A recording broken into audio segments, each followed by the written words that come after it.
मनिया किंत तमाए मनुष्य तई बीमार तमनी दर्द दवाए।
तो मनी दिल बार मनी मंजिल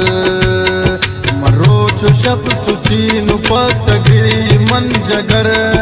के फिक्रुती ख्याल नबीत शादिलानी दर कई वार साकुयेनी जिंदार दर पदर कई वार साकुयेनी जिंदार दर पदर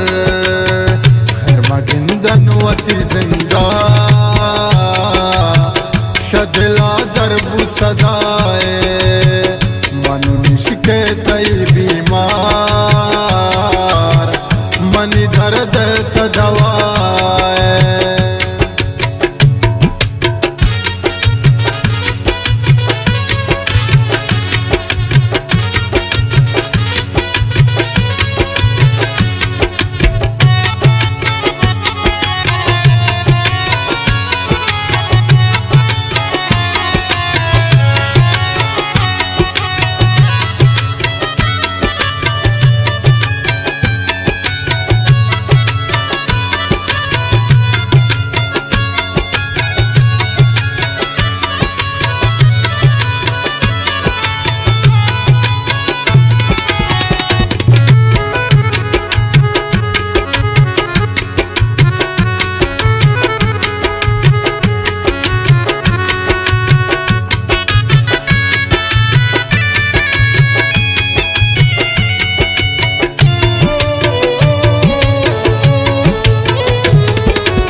तगो मन बेकनी कुर्बान पता जाना